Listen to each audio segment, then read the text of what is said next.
Yo. Yo. This is Luca from Pudgy Penguin. Stand up for a sec. Stand up. Watch how intimidating this is. And he has a penguin PFP.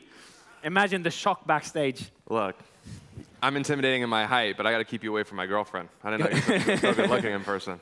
Look, guys, one thing I told the panel behind the scenes backstage, I said I'm going to ask the tough questions, the questions that, and I'll avoid the boring questions that everyone asks. And I'm going to start with Luca himself. We've been on stage together. Yeah. You were a lot nicer on Spaces than you were in person. But I asked you something behind the scenes, and we kind of went back and forth. Is very directly, man, NFTs, is it over? Of course not. I'm talking about NFT PFPs. Never. I think if you study 2017 coins and 2021 to 2024 NFTs, the similarities between 2017 coins and 2020 coins and 2021 NFTs and 2024 NFTs are almost identical. In 2017, you had a series of 20 coins that everyone thought were the future of crypto. They washed out, 6 or 7 remained. Same thing happened with NFTs. You had 20 that you thought were the pinnacle of NFTs. 6 or 7 remained. In 2020, the unlock of leverage came into play and basically ran DeFi summer, and we basically had a monster leveraged run-up and FOMO-driven run-up in 2020 that ultimately led to the next bull market. What's happened in 2023 and 2024 is the unlock of leverage of NFTs. And so the second they start gaining some momentum again, I think they're going to run greater than they've ever ran before. And I'm really excited to kind of see what that looks like. But if you understand traditional finance or just finance in general, the world runs on leverage. NFTs have never seen leverage before. And I think the moves are going to be really violent. And I think you're going to see PFPs bigger than they've ever been once they catch the narrative again. All right, so I want to get more convinced. And we've got the heavyweights of the NFT ecosystem, or at least the PFP NFTs on stage with us. Tiffany, one thing I was shocked by, and I told you that backstage, Magic Eden somehow is #1, and if my numbers are correct in terms of volume, 5 times bigger than OpenSea. Is that right? This is mental. First, how? But second, kind of linking to what Luca's saying, can you give us some numbers on why PFP NFTs are not dead? Yeah, I can think of 700 million reasons, aka our volume in the last 30 days, as to why NFTs are not dead. What's the volume? 700 million in volume over the last 30 days. But it's not actually just about the numbers. I guess, can I actually get a raise of hands? Who here is familiar with Magic Eden and has used Magic Eden before? Oh, man, that's so gratifying to see, because I remember the first time I went to ETH Denver in 2022, I had to repeatedly tell people about Magic Eden, and nobody had heard of Magic Eden. So I'll be quick, and then we can talk more about Magic Eden's strategy in a bit. But we are the #1 NFT marketplace today. Kind of what makes us different is the fact that, one, we are multi-chain, meaning we are on 4 blockchains today. We're proudly the #1 marketplaces on both Ordinals as well as Solana, and we are on Ethereum and Polygon as well. On top of that, we also have an ecosystem that we are building. So we have a wallet product called Magic Eden Wallet.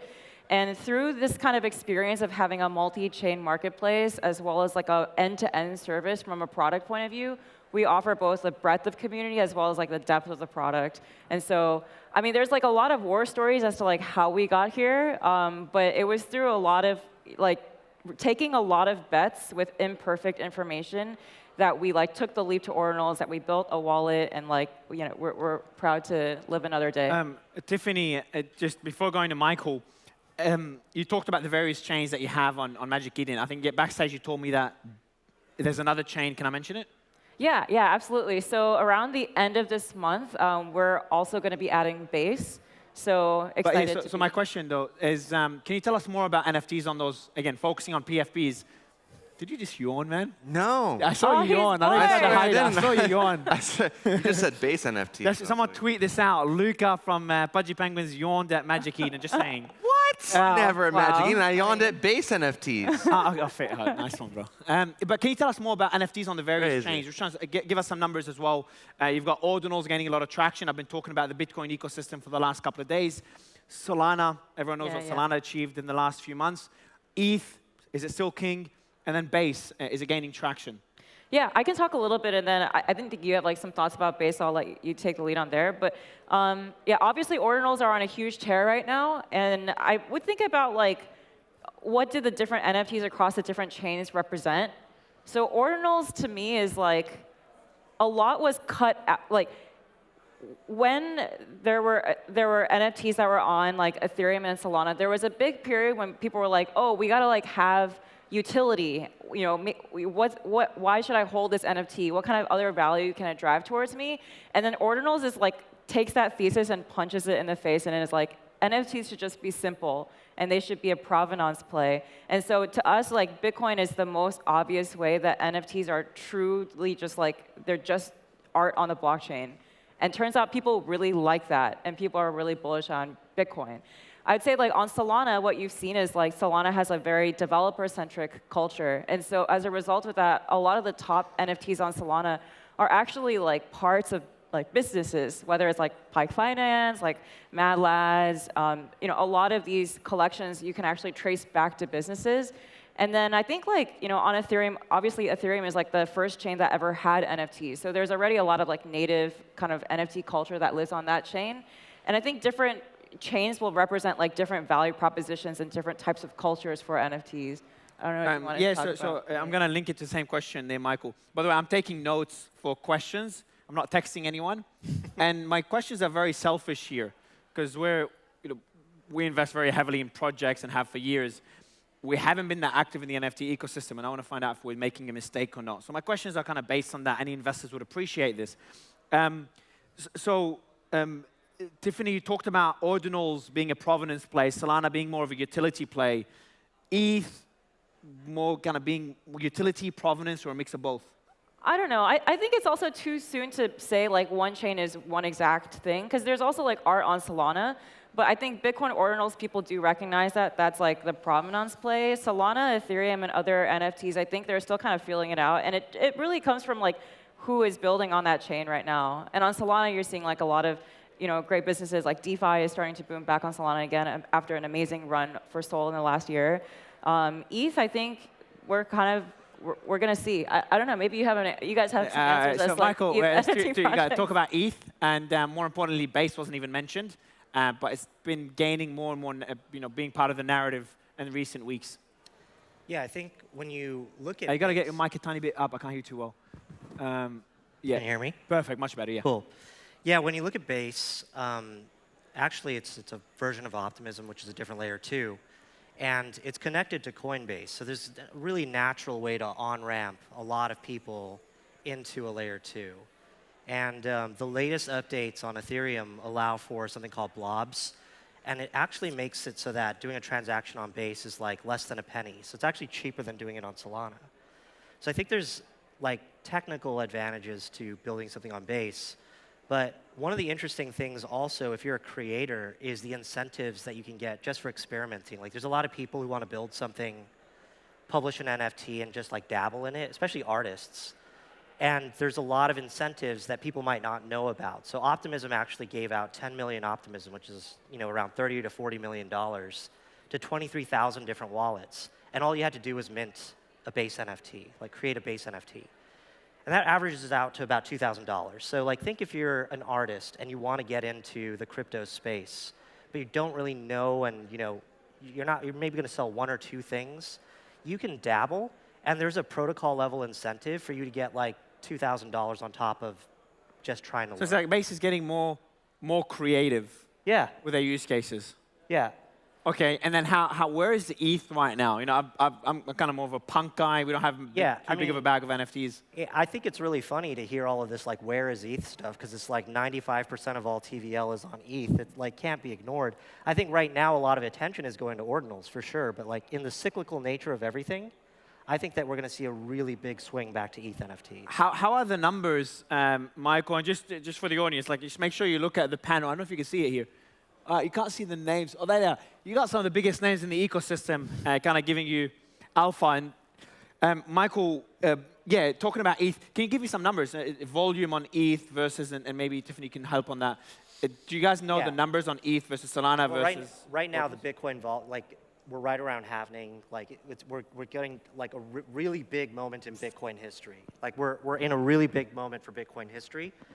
And so a lot of energy is around that. It's around the version. Can you hear me? Yeah, because someone fixed his mic, so it keeps falling down. We can't hear keeps it, falling Michael. off. We're talking about Yuga here, guys. We gotta make sure we know what Yuga's saying. And maybe, okay, your mic is working. Go ahead, finish off. Yeah, so I think it's opportunity cost about where the narrative is right now. Like the way that you see Bitcoin and the halvening and the runes meta coming out, like all of that stuff means people want to do activity over there. But we're going to see how that shakes out. I think there's going to be a lot of people who make a lot of money on runes, on the Bitcoin halvening in general. But then usually when that happens, there's a rotation. Yeah. And last question for you before going back to Luca. And I'll just ask the question that no one asked, but everyone wants to know the answer to. That's a question for you, Michael, not for Yuga. Yeah.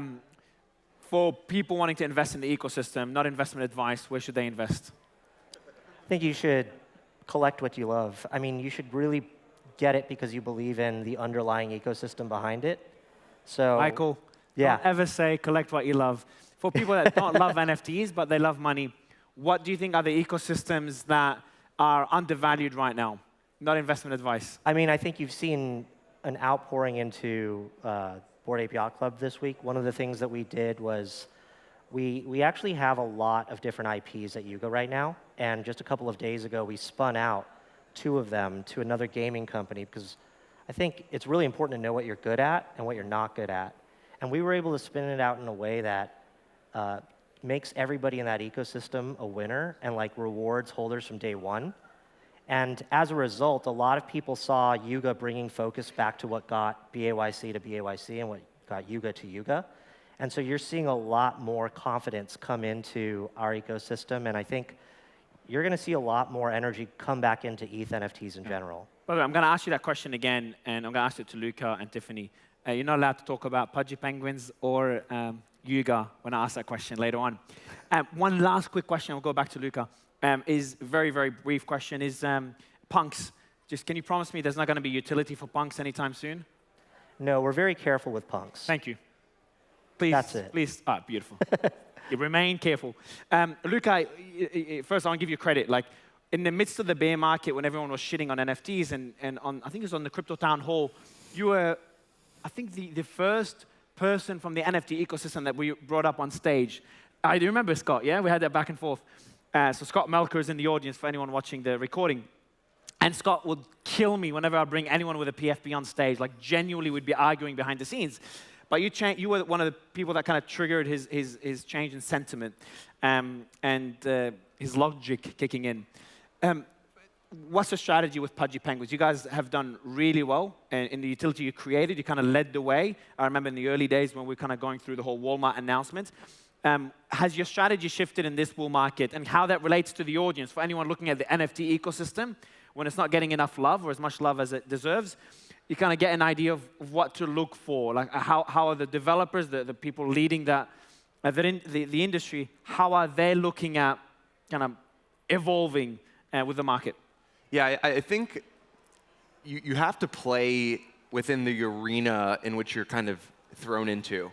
And so in the bear market, there's a bear market arena, and there's a bear market strategy and playbook that I think is like very predicated on like giving and spearheading a revolution. In this case, like I think we did a great job leading the charge on what it meant to actually create a brand in the space and bring people, get people excited about NFTs, create mass adoption. And so I think we were really good at that in the bear. I think in the bull market, what I've realized is you have to be bold.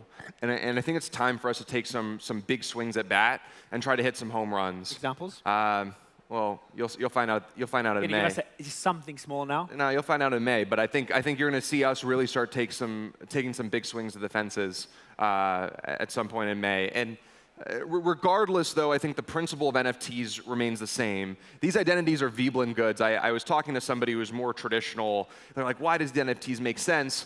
And I kind of explained to them like this. A friend of mine, or a colleague of mine, his name is Logan Paul, he bought a $3.5 million Pokemon card, and he put it on a chain. And I was like, why would he do that? And then I thought about it. I was like, well, if I spend $3.5 million on something, I want to wear it. I want to be able to like almost flex it and show people that this is what I'm wearing. And I thought about it. I was like, well, in a digital world, in a world where we spend more and more time on our phone and more time interacting on social, this idea that I have this Veblen good as a PFP is actually something that I think is not to be underestimated. You know, what people really optimize for, especially on the internet, is status, right? I want people to know that I'm a part of this group. I want to be a part of this community. And so for us, community and culture is at the foundation of everything. Like, we've spent many, many years at Pudgy Penguins, you know, making sure that all the right people have this identity and are a part of this group, so that when you wear a Pudgy Penguin PFP, you know, you are aligning yourself with some of the biggest VCs, the best builders, some of the most affluent, you know, people within the space, so that there's this type of camaraderie and this type of status, you know, on the social network. That made sense in the last bull market. I'll just be direct. Someone having a punk NFT, does it still have the same status it did before? Of course. I mean, maybe not today. What's the floor? Oh, not today. Right, but it's not necessarily predicated on floor. It's predicated on being a thought leader and being ahead of the curve. I think I think it does today still. Like, being a CryptoPunk owner is a status symbol. And it still is? Will always be, yes. Totally. Absolutely. Oh shit, all right, 123K.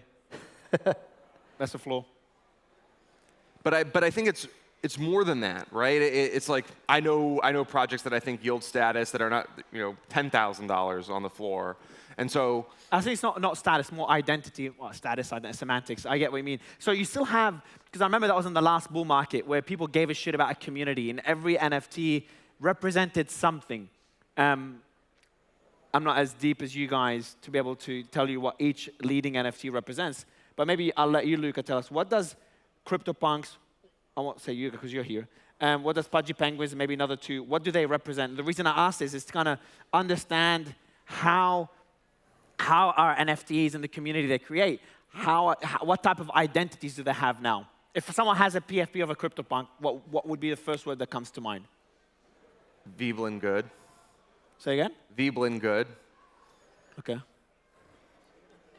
Right? Like when I think that, I think, or this person is probably more ahead of the curve in technology than most. I think Pudgy Penguins is crypto culture. I think Bored Apes is pop culture.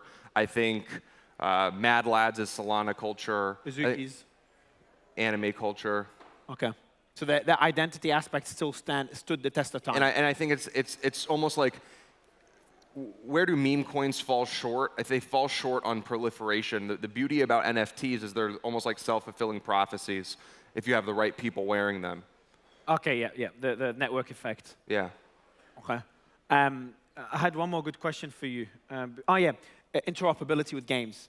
So it's something I feel like an idiot because I've been talking about it for so long, but it hasn't. And Yuga, you'd be great at talking about this in a bit, Michael. But is that something you've looked into for Pudgy Penguins? And if you have already, and it's already public knowledge, forgive me. Yeah, I think it's my job to make sure that we can proliferate in as many places as possible. So making things inoperable is obviously key.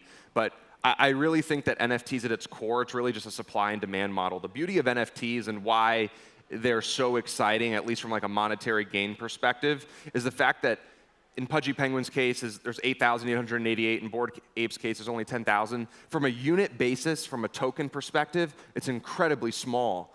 And at any given time, there's how many? 300, 400, 500 listed. There's probably, with any given collection, thousands that, will never list or never hit the market.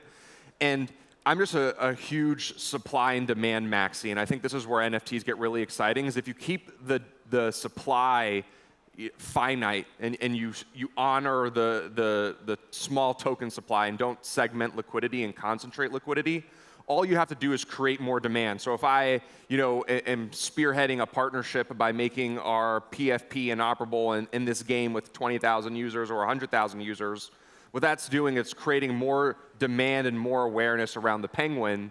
Or if I'm, making social content or putting toys in Walmart and all the other retailers, ultimately what that's doing is it's creating more awareness around the Penguin, which ultimately over time trickles down to demand across the NFT. And that's not, hey, do I think a kid who's buying a Pudgy Penguin toy at Walmart's going to buy a toy? Do I think that? No. But do I think, a crypto VC who's buying a Pudgy toy for their kid who now has an NFT fund, is then thinking to themselves like, well, this penguin's now sitting in my face. Maybe we should allocate funds here.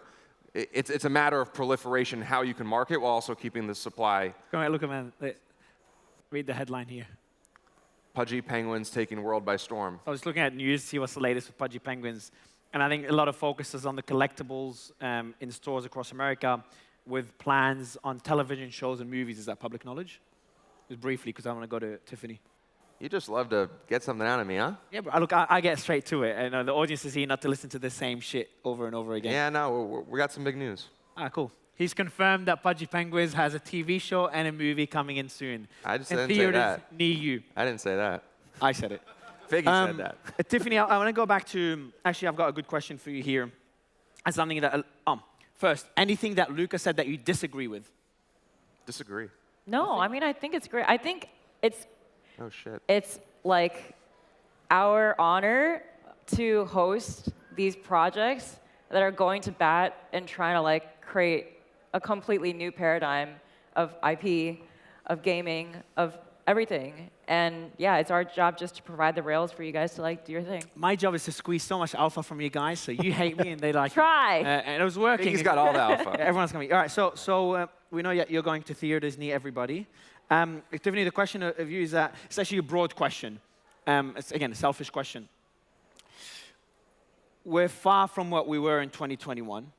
What do you think is needed? I'm talking from a kind of liquidity perspective and volume perspective. What is needed to trigger that, I'm going to use the word hype, that we had in previous cycles? What are NFTs missing? Just let me interject really quick. You need to start talking about NFTs on the show again, Mario. Say it again? On my show. You stopped. You went from But Roy, all about Scott will NFTs fucking and crypto. kill me. We're good. Gotta come back. We'll do it. But Gotta set trends. You but can't give me, follow hold on. them. But give me reasons. You guys are setting the NFT trend. I'm the one that reports on it. So what is missing from the NFT ecosystem other than money? Okay, I don't want to actually talk about hype and trends. I want to talk about like building like consumer crypto. You guys are tough. Because like this phrase, consumer crypto, gets tossed around a lot. And in order for consumer crypto to actually be a thing, and for like these guys to have like a thriving ecosystem, you have to build a platform that kind of puts them in front, right? Like on a lot of these apps, like dApps today, they fall like kind of within a chain. And in that world, you have very siloed ecosystems. But what Magic Eden is trying to do, and what we have done, is like we are the only consumer crypto app when it comes to NFT marketplaces, because we're able to cut through different chains and offer creators a platform where they can really be as limitless as they want to be. How? So can you give me examples? Why does that really matter? It matters because we are all on this stage like trying to figure out how to be successful in an industry that is pre-product market fit on like tech that is pre-product market fit. And so we're still looking for product market fit for the ecosystem. Like for NFTs to truly penetrate into crypto retail and even beyond that, like the tech cannot be a hurdle. Like it cannot be a burden. It cannot be like a shortcoming. So the creators can actually do things across multiple chains. They can have multiple services across different chains, which is why like when we launched, right, we were from the very beginning, we had like a Launchpad product. We had a secondary marketplace product. Now we have a wallet product. We have a swaps product. We're launching Runes soon, and we're going to be on like five different chains, including Base. So I'm going to give you a massive shout out again that we gave early on. Is Magic Eden's #1. I was shocked before coming on stage. 5 times bigger than OpenSea. Love you, OpenSea, but numbers speak for themselves. So that's a shout out to Magic Eden. Going back to the NFT ecosystem as a whole, I want to kind of trigger. Obviously, the numbers speak for themselves. Like more and more people are coming in as we talk about an asset class in crypto that has kind of lagged behind everything else. So my question to you is that the same question I asked earlier. So what is missing beyond the technological limitations? And then for people wanting to enter the ecosystem, what should they look for? Like Luca's given a few examples. Yeah, but I don't think it's lacking anything. I mean, if you think on principle, what we've done, what Yuga's done, what so many projects have now come and done compared to what they've done in 2021, you just have to understand the cycle that NFTs play in bull markets. NFTs are the place where people put their magic internet money when on the later half, right? Like it's secular. When you look at the opportunity costs, at least in the beginnings of the cycle, everybody picks coins because of the liquidity from the first time around. But I think NFTs are going to catch a serious bid halfway into this to the later half, and I think that's just how the cycle works. It's like, does Bitcoin stop working? Is Bitcoin missing something? You know, when it goes from 69,000 to 16,000? No, not necessarily, right? And I actually think in our case, there's been huge developments. You just have to understand that at the end of the day, NFTs are, you know, they're status symbols. They're Veblen goods. Like I will repeat that until the end of time. And in a crypto native world, like that becomes you yield that status when you've made a ton of money on coins, and then you rotate it, and then it becomes the narrative. Wait, I just want to say one thing. Like, there was a period last year on Solana when everyone was like, Solana NFTs are dead. I'm sure like a lot of people remember this, right? And like, does anybody actually remember what was the catalyst for Solana NFTs starting to fly again? Happened around like the end of last year. Okay, it was SPL20s, which was basically people taking technology from Bitcoin and trying to put it on Solana. It was like a technological innovation, and it was a new asset class. And that ultimately led to like a huge Solana run, and that lifted like, it was like a tide that like lifts all boats. So I really like, I feel like there are often these really sensational narratives like NFTs are going to die, but I think NFTs are doing just fine, and there will always be like a new meta. And why is that? Is because NFTs are like the only asset class that's like emotional to the user. Like people feel so deeply connected to this thing that's a completely different paradigm from like meme coins, that they will always want to represent it. They will always want to like wear it. They will always want to incorporate it into their life. And that is something that you like cannot find in any other asset class on crypto. Yeah, Michael, I'm going to ask you another question. Like, you guys at Yuga raise a shit ton of money and kind of leading the charge in innovation in the ecosystem. You've experimented a lot, and my question to you is, what worked and what didn't work? I know it's a tough question. And the reason I'm asking this, kind of related to the audience, is, you know, you've got these guys spending a hell of a lot of money to kind of test things, and then we just got to listen to them and see what works. And at least from my end, this is where I'll be investing. Well, one of the things that I talked about earlier is we identified some stuff that we weren't good at, and we actually found a better home for it. And it's in a way that is going to grow our networks and allow us to focus on what moves the needle. But when we talk about like NFT innovation, and yeah, we do spend a lot of energy, time, and money trying to figure out the next thing, I think it boils down to the question of like, what does Web 3 do better than Web 2? And for us, like what I say internally at Yuga time and time again is that Web 3 is really good at solving the cold start problem. And I don't think enough people talk about that, the cold start problem. Okay. It's sort of like if you were coming out with an instant messaging app, I would join it if my friends were on it and I could talk to them, but my friends are only going to join it if I'm on it, right? So you're in this chicken and egg thing. How do you solve the cold start problem? And crypto primitives are really good at solving this. Like you see it in DeFi, for instance. You could put your money in the bank and get a yield at the bank, or you could put your money in a DeFi protocol, and as soon as there's some amount of time when they cut you into the protocol, you could actually get a better return than putting it in the bank, right? You could have more say. And so that's really like a way to bootstrap liquidity. But I think the secret here is, and you know, this is one of the things that could spark the next wave of innovation, is when people realize that it's not just restricted to liquidity. You could use crypto primitives to bootstrap almost anything. Like you could use crypto primitives to bootstrap community, to bootstrap charity, to bootstrap entire brands. Like when you look at Instagram, and if you were building it on Web3, you would really be able to check out what are people's contributions to the growth of the protocol, and you could reward them a slice of the protocol. Right now on Instagram, they changed the algorithm. You're dead. Like, you have no say in that. But in a Web3 version, you would actually opt into the governance of that and have control over your future.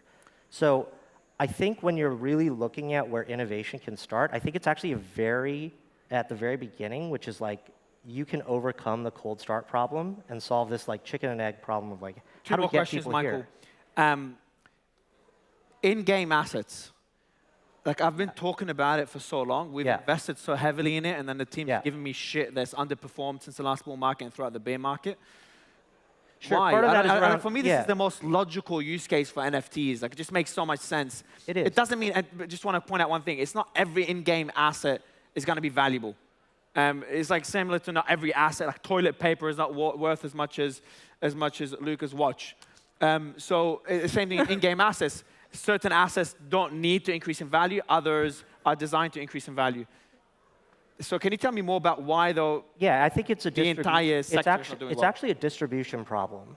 Because the scale that we're talking out, when we're talking about Veblen goods, like that's only because we have very limited runs of low thousands. But most games in the world that are very successful have monthly active users in the like tens of millions, right? So they could bring the price of these objects down dramatically. And one of the things that we're working on, we had a successful game last year called Doogie Dash. It's like it's an infinite runner, and it's a casual game. But How's it doing now? so what we're doing is we're actually releasing it on mobile. And at NFT Paris, we did a closed beta, and just in NFT Paris, it had 100,000 downloads. So we're working out the top of the funnel to make sure it's very clean as people come into it. But if you could take that, you could see a really clear path how Yuga could get into millions of wallets. But that's not really like in-app purchases. That's very Web 2. The really cool thing about it is the creator economy built on top of it. In traditional games, the game company builds a skin. They'll build the entire game just so they could sell you skins, right? And what we're doing is you're going to be able to put your skins on the marketplace, and if people buy it, you get a cut of that skin. But the most important thing to make that feasible is distribution. Without distribution, you're never going to get the scale where people are willing to pay 99 cents for a skin and you're going to get 50% of it, or whatever percentage. So bullish, would you say in general for this bull market? Bullet, very briefly, because I want to go to the last question. The best one is the alpha question. But and you're not allowed to talk about Yuga, no penguins. The in-game assets, are you bullish? It's already an alpha question. Are you bullish on in-game assets for this bull market? Oh, yeah, Too early. Okay. absolutely. Me too. All right, and last quick, very, very quickly, IP. I wanted to talk more about it, the IP plays you guys have, but we have to keep it brief. We don't have too long. How's that strategy going? Is it working out well? What have you learned? Oh, it's great. You know, one of the things that Bored Apes are based off of is giving out the IP to let people build their own things, their own businesses, their own events, And their that's own working products. Oh yeah, it's great. We have over 400 people officially registered out of the 10,000. And we have a waiting list that's in the high hundreds right now. So it's a really interesting thing to see how that could grow the network and grow the protocol and grow visibility even more. It's very common for people to go around New York and to be able to see a shop that's branded with a Bored Ape. It's very common. All right, so last question. I think this is a question that not enough panels ask, but everyone wants to know, including myself, is we got the leaders of the industry on stage all together. Luca, I'm going to start with you. I'll be straight to the point. Any alpha, like what are things I'll ask the question in a more eloquent way. What are things you're interested in for the next year or two for NFTs in general, especially PFPs? Penguins not included.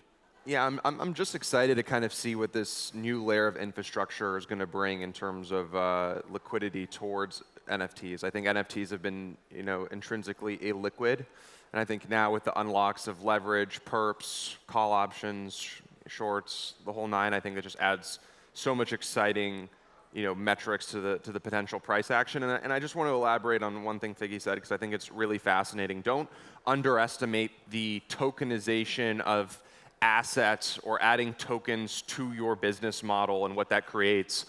People say this all the time, but people don't really know this about me, but before Pudgy Penguins, I had a company called Gel Blaster. It was the North America's fastest growing toy company. We grew it to $0 to $100 million in sales in 18 months. And that business was incredibly, incredibly difficult to build. But with Pudgy Penguins, we actually had built a bigger business from an impressions and through point and unit metric sell-through in a shorter amount of time, in 12 months. And it was because of this aligned incentive that I think tokens add to business models. And so whether you're building a charity or a consumer product brand or an IP, or you're seeing this with tokens and meme coins, the aligned incentives that tokenizations or that tokens add to communities make communities so much more powerful. And is a leverage and a lever that is not to be underestimated. So super excited to see what infrastructure brings, and obviously what people like Magic Eden are doing to this space. And I think NFTs are going to go into their 2020 DeFi summer era here pretty soon. All right, Tiffany. I guess my major thing that I want to share is like today, Magic Eden is the #1 NFT marketplace. We have 60%, 70% of all the volume, as well as all of the wallets that transact on NFTs. A lot of people don't know this. I'm telling you now. I think in the future, though, what we have our sights on is not just being the #1 NFT marketplace, but building like a true ecosystem. So Magic Eden Wallet, which I mentioned before, has like 450,000 monthly active users. It's actually almost like the #1 wallet that's used on Magic Eden today. And in that wallet, we have swaps, and then on our marketplace, we're going to have runes. So there are forays into us playing like in the fungibles world as well. So if you think about Magic Eden today, it's the #1 NFT marketplace. In the future, it's going to be an entire ecosystem and an end-to-end user experience to help people onboard into Web3, help them onboard into NFTs. So encourage you guys to check that out. I think in the near future, what you guys can look forward to is we're launching Base at the end of April. We're launching Runes very soon, like next week. We are also going to be launching a mobile version of our app, as well as embedding the wallet into like the desktop experience. So it'll just feel like Coinbase. You won't even have to have like the plugin anymore. And in that world, we will be setting the stage for another very large announcement. So one thing I've learned is like you just watch the companies that have the most money and see what they're doing. You guys have been very innovative. I remember since the last bull market, and just watching what you guys do very carefully, like obviously introducing Runes and Base, among other things. Is, we didn't talk enough about Base. I was just really curious to learn more about it. Michael, I'm going to go to you because I know we don't have much time. First a question, without talking about Yuga, what is interesting to you? Any alpha you can share with the audience. And second, maybe a final comment on Base NFTs. Sure. I think when we look at what's interesting in the space, it's going to be hard to ignore Bitcoin halving, which is happening like imminently, and all of the stuff that comes out of that. I think when we reflect on this past week, what Yuga was able to do is observe what we were good at, look at what we weren't as good at, and how we judoed that into a thing that's going to be a win for all of the ecosystem. And every time we're able to make smart decisions like that, you're seeing us gain more and more razor focus. So like that's something that I'm personally excited about. When it comes to Base, I do think that we're going to see a lot more adoption and a lot more of a competitive story to the standard story between chains right now. And I think we're always talking about chains. And one day, most of that will hopefully be abstracted down so that like your grandma could use Web3. But right now, if we're looking at just the technical hardware, I think the latest update on Base and making it so that the transactions are as cheap as transacting on Solana, it really gives the ecosystem a good run for its money, because now you're really having to look at your mic. Oh, you're back. Yeah. What's that? Your mic cut out for a bit. For a second, yeah. You're really having to look at what improvements to these protocols actually mean to their position, because I think there was this like false narrative that to get low transactions you had to do it off Ethereum. But now it's actually the cheapest place to do transactions. You guys avoided, because we don't have much time, you avoided the toughest question. I warned you behind the scenes. What is the most overrated chain? But we won't go there because we have only a few seconds left. Look, on our end, I think we're kind of guilty from our investment side. We haven't been that active in the NFT ecosystem. My team is right here, and I'll probably chat to them afterwards. And for the audience, I think sometimes you just got to be early. You got to try to look for what's not dominating the narrative to try to be ahead of the curve. And I think this panel focused on what most people in crypto are not really paying attention to. At least I've learned something. So we have the heavyweights on stage. I think it was a great discussion, tough questions. I appreciate you all doing this, and hope you all enjoyed it. Thank you so much.